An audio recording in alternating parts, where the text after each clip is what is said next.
समुद्र केवल पानी का भंडार नहीं है, ये आशा, सपने और कहानियों का घर है।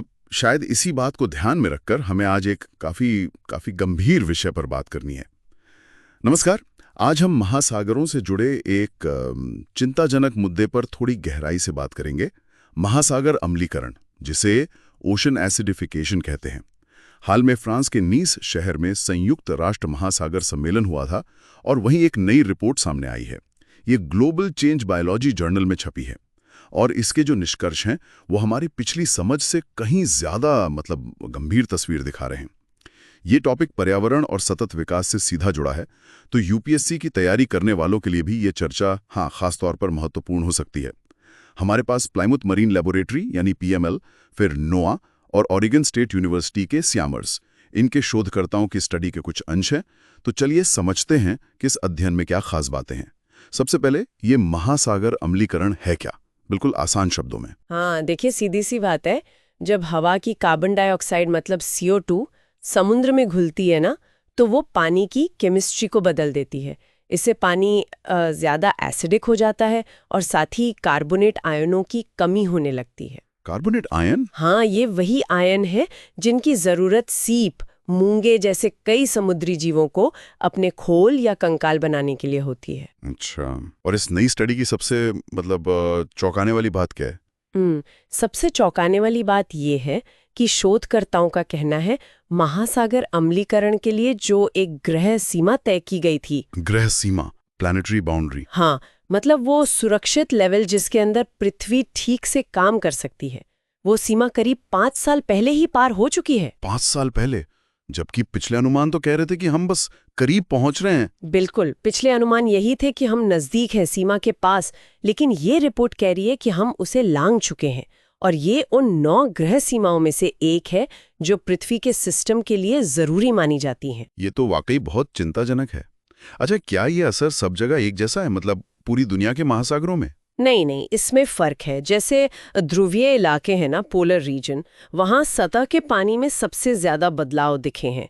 लेकिन मजेदार बात यह है कि गहरे पानी में, मतलब सतह से लगभग 656 फीट या कहें 200 मीटर नीचे, वहां सबसे ज्यादा असर ध्रुवों के ठीक बाहर वाले इलाकों में है और उन जगहों पर भी जहां गहरा ठंडा पानी ऊपर आता है, अपवेलिंग जोन्स जिन्हें कहते हैं, जैसे उत्तरी अमेरिका का पश्चिमी तट है या भूमध्य रेखा के पास के कुछ इलाके। तो इसका मतलब ये हुआ कि सतह से ज्यादा गहरा पानी प्रभावित हो रहा है। हाँ बिल्कुल, आंकड़े तो यही बताते हैं।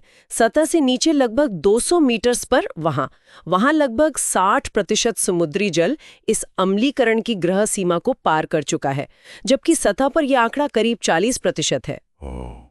तो इसका सीधा असर उन जीवों पर पड़ रहा होगा जो नीचे रहते हैं। सही बात है। इसका सीधा और गहरा असर उन्हीं पर है, जैसे गहरे समुद्र के मूंगे, केकड़े, स्टारफिश और खासकर शेलफिश, सीप वगैरह, इनके लिए अपना खोल या कवच बनाना मुश्किल होता जा रहा है। और क्या हम इसके नतीजे देख भी रहे हैं? मतलब जीवों पर इसका क्या असर दिख रहा है? हाँ, नतीजे अब साफ दिख रहे हैं। रिपोर्ट बताती है कि कुछ ट्रॉपिकल और सब ट्रॉपिकल मूंगा चट्टानों ने अपने 43% सूटेबल हैबिटेट, मतलब रहने लायक जगह, खो दी है।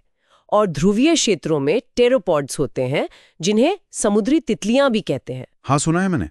फूड वेब के लिए जरूरी है शायद। बिल्कुल, वहां के खाद्य जाल का बहुत अहम हिस्सा है।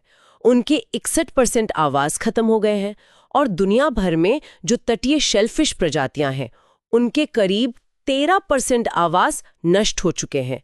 ये आंकड़े दिखाते हैं कि नुकसान काफी बड़ा है और पहले ही हो चुका है। बाप रे, 61%, ये तो बहुत ज्यादा है। तो इन नतीजों के बाद वैज्ञानिक क्या कह रहे हैं?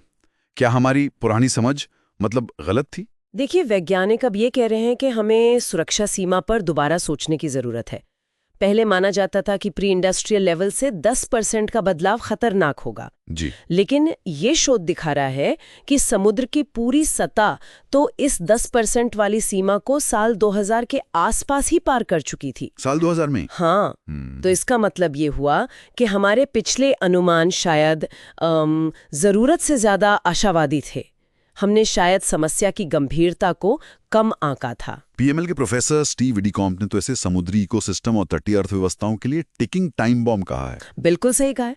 सोचिए मूंगा चट्टानें जो टूरिज्म को सपोर्ट करती हैं, शेलफिश इंडस्ट्री जिससे लाखों लोगों की समुदायों की रोजी रोटी चलती है, जी। इन सब पर खतरा है। हाँ, और ये सीधे सीधे संयुक्त राष्ट्र के सतत विकास लक्ष्यों मतलब एसडीजीज से जुड़ा मुद्दा है, खासकर एसडीजी 14 जो पानी के नीचे जीवन की सुरक्षा की बात करता है। इसीलिए अब शोधकर्ता ये सुझाव दे रहे हैं कि हमें संरक्षण के जो उपाय करने हैं उन्हें उन प्रजातियों और इलाकों पर फोकस करना चाहिए जो अम्लीकरण से सबसे ज्यादा प्रभावित हो रहे हैं, और साथ ही उन इलाकों को बचाना भी बहुत जरूरी है जो अभी कम प्रभावित हैं, ताकि वो भविष्य में एक तरह से सुरक्षित ठिकाने बन सकें, रिफ्यूजिया।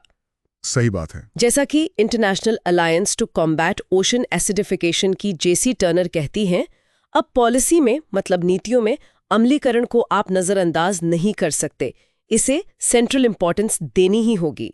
तो इस पूरी बातचीत का निचोड़ क्या निकलता है?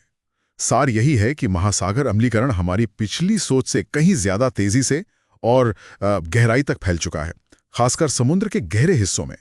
ये न सिर्फ एक ग्रह सीमा को लांघ चुका है, बल्कि समुद्री जीवन के रहने की जगहों को गंभीर नुकसान पहुंचा रहा है, और उसके बड़े आर्थिक और सामाजिक परिणाम हो सकते हैं या शायद हो भी रहे हैं। हाँ, और इसके लिए तुरंत मतलब फौरन ठोस कदम उठाने की जरूरत है, जिसमें CO2 उत्सर्जन कम करना सबसे अहम है, वो तो है ही। बिल्कुल। और जाते जाते सोचने के लिए एक बात छोड़ जाते हैं। हाँ। ये स्टडी हमें बताती है कि महत्वपूर्ण समुद्री आवासों का बड़ा नुकसान पहले ही हो चुका है, तो अतीत की समझ से हम भविष्य के पर्यावरणीय बदलावों के बारे में, खासकर जो बाकी ग्रह सीमाएं हैं, उनके बारे में अनुमान लगाने और उनसे निपटने की अपनी क्षमता के बारे में क्या सीखते हैं। कहीं ऐसा तो नहीं कि हम दूसरे खतरों को भी इसी तरह कम आंक रहे हो। ये सोचने वाली बात है।